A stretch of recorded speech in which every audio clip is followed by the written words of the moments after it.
Hello दोस्तों, नमस्कार। KPS education centre में आप सबका स्वागत है। आइए आज हम लोग बिहार बोर्ड क्लास 6 का हिंदी चैप्टर 13 दादा दादी के साथ इसका जो है सभी प्रश्नों का उत्तर इसमें हल किया गया है। इससे पहले आप लोग चैनल पर पहली बार आए हैं तो चैनल को सब्सक्राइब कर लीजिए। वीडियो पसंद आया तो वीडियो को एक लाइक कर दीजिए। तो आइए पार्ट से क्वेश्चन नंबर 1। क्वेश्चन नंबर 1 में क्या कह रहा है? सभी लोग घर की सफाई क्यों कर रहे थे? सभी लोग घर की सफाई क्यों कर रहे थे?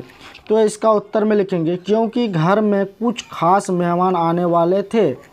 इन मेहमानों की खासियत यह थी कि वे थे तो अपने रिश्तेदार, पर इनका आगमन इंग्लैंड से होने वाला था और घर के लोगों को ऐसा लग रहा था कि इंग्लैंड से आ रहे इन मेहमानों को कहीं हमारे घर की गंदगी अच्छे न लगे और उनके सामने हमारी हंसी न हो जाए। अतः सभी मिलकर घर का कोना कोना साफ कर रहे थे। अब आइए नेक्स्ट क्वेश्चन। क्वेश्चन नंबर 2 में है, पद्मिनी और राहुल को पिंकी विक्की की कौन सी बात खटकती थी?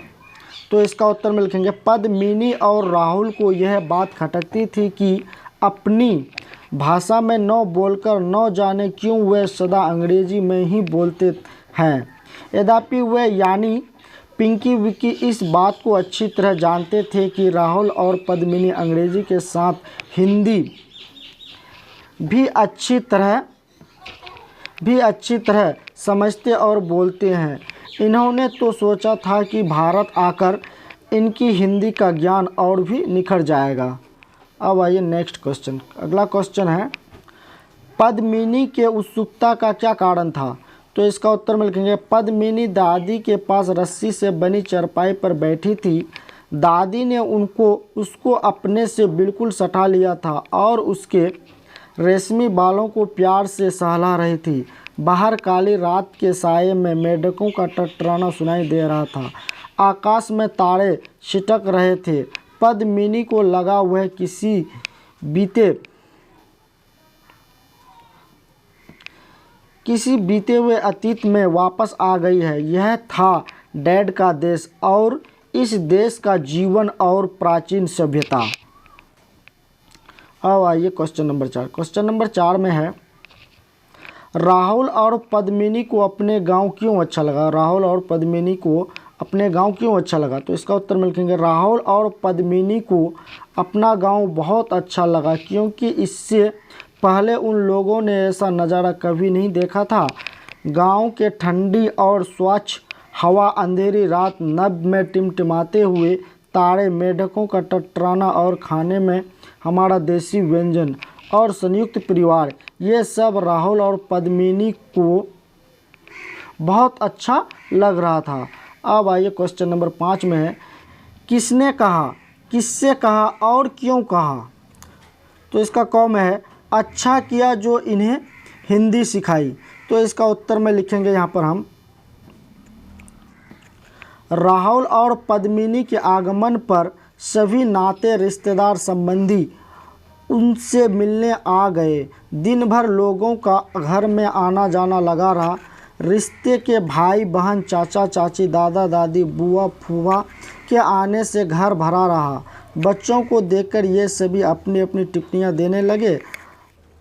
किसी और ने कहा, इसको यहाँ पर लिखेंगे, किसी और ने कहा, अच्छा किया इन्हें हिंदी सिखाई, नहीं तो हमारी बात समझ नहीं पाते।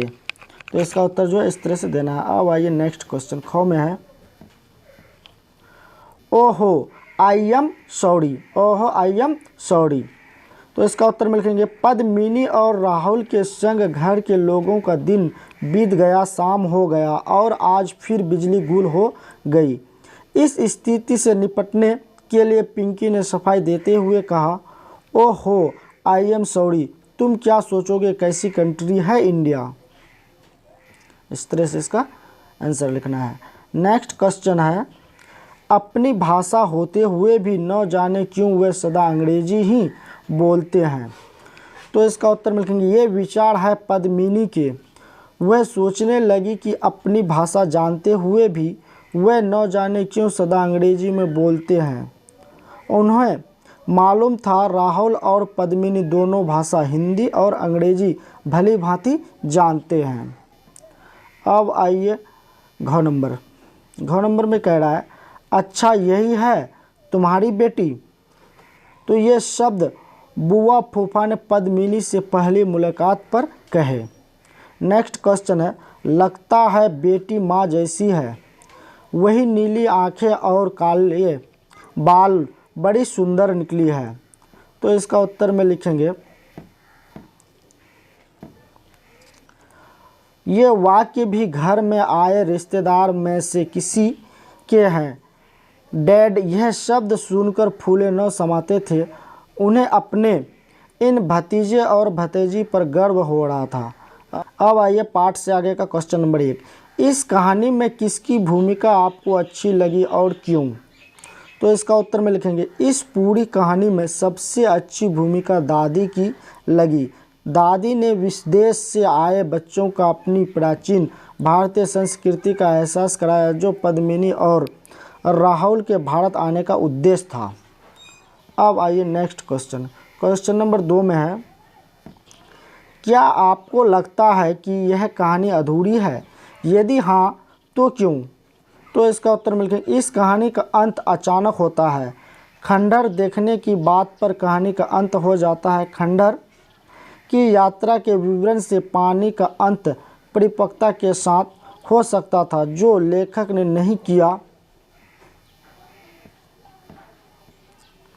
शायद वह पाठकों को आगे की घटना को जानने के लिए उनकी काल्पनिक शक्ति को उभारना चाहते थे। तो इस तरह से इसका उत्तर लिखेंगे। अब आइए next question number 3। Question number 3 में है, सोचिए इस कहानी के अंत में अगले दिन क्या हुआ होगा। तो इसका उत्तर में लिखेंगे, उसी कल्पनाशीलता की कड़ी को जोड़ते हुए यह समझा जा सकता है कि दोनों बच्चे अगले दिन खंडहर की यात्रा पर गए होंगे। वहां उन्होंने खंडहर के चित्र उतारे होंगे, जिससे यादगार के रूप में इंग्लैंड ले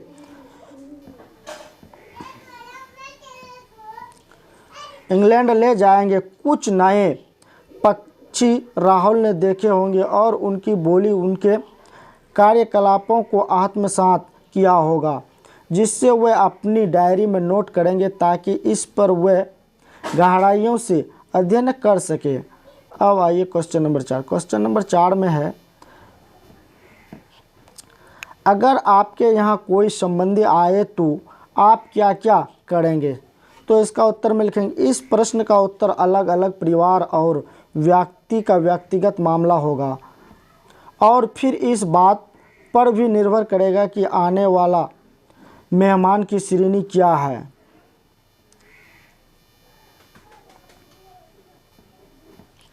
अगर मेहमान या संबंधी बहुत करीबी है तो घर के परिवार के सदस्यों की तरह सम्मान और आदर का अधिकार होगा, या औपचारिक संबंधी का स्वागत औपचारिक ढंग से किया जाएगा, यथा स्वागत, बातचीत, नाश्ता, चाय आदि। तो आई होप आप लोगों को अच्छी तरह से समझ में आया होगा। चैनल पर पहली बार आए हैं तो चैनल को सब्सक्राइब कर लीजिए। वीडियो पसंद आए तो वीडियो को लाइक। थैंक्स।